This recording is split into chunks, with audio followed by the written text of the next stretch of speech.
Bheemili ZPTC గాడు వెంకటప్పడు ముఖ్య అతిథిగా భీమునిపట్నం ఎస్వీఎల్ఎన్ఎస్ ప్రభుత్వ డిగ్రీ కళాశాల ఆధ్వర్యంలో భీమిలి బీచ్ తీరంలో హర్ ఘర్ తిరంగా కార్యక్రమాన్ని నిర్వహించారు. స్వాతంత్ర దినోత్సవం 79వ ఏడాది సందర్భంగా ప్రతి భారతీయుడు తమ ఇళ్లపైన జెండాను గౌరవంగా ఎగరవేయాలని పిలుపునిచ్చారు. అనంతరం కళాశాల ప్రిన్సిపల్, అధ్యాపకులు, విద్యార్థులు సముద్ర తీరంతో గంట స్తంభం వరకు ర్యాలీ నిర్వహించి జాతీయ గీతాలతో దేశభక్తి నినాదాలు చేశారు. ఇది ఆజాదీ కా అమృత్ మహోత్సవ్ లో ఒక ముఖ్య ఘట్టంగా నిలవాలని వెంకటప్ప తెలిపారు.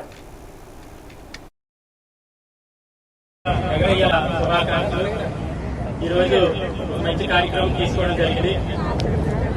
మనకి స్వతంత్ర దినోత్సవ వేడుకలు భారతదేశం కూడా జరుపుకోవడం జరుగుతుంది.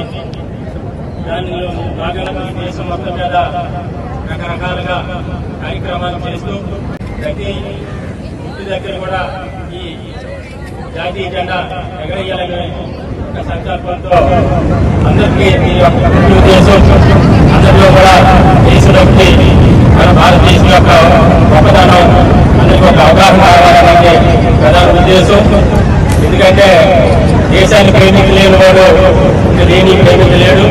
కాబట్టి ఎవరికైతే దేశభక్తి ఉంటుందో వాళ్ళే ఒక దగ్గర ఒక మనిషికి ఒక భక్తి ప్రారంభమైతే తల్లిదండ్రులు పూజించవచ్చు, దేవుడిని పూజించుకోవచ్చు, మన పుట్టిన నేలను పూజించుకోవచ్చు, మన ఊరిని పూజించవచ్చు.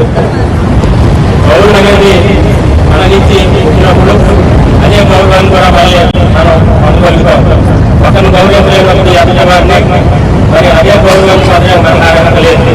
కాబట్టి మనలో ఉన్నటువంటి మధ్యనాలని ఇప్పుడు ఒక పేరుని వేసుకుని వాటిని మనలికి తీసివేసి మనలో లక్షల అలవాటు చేసుకున్నప్పుడు అందరూ చదువుకునే ఈ చదువుల దశలో కూడా దశలో ఉన్నారు. మీరు డిగ్రీ అయిన తర్వాత సమాజంలో మీరు అడుగు పెడతారు.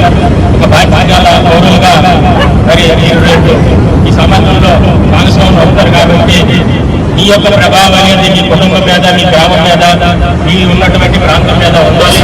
అలా ఉండాలంటే మీరు బాగా చదువుకుని మీరు ఏదో ఒక రంగాన్ని మీకు ఏది చేస్తే అందులో ఆ రంగాన్ని ఎంచుకొని అందులో విద్యార్థులుగా మరి మీరు స్థాయికి వెళ్ళినట్లయితే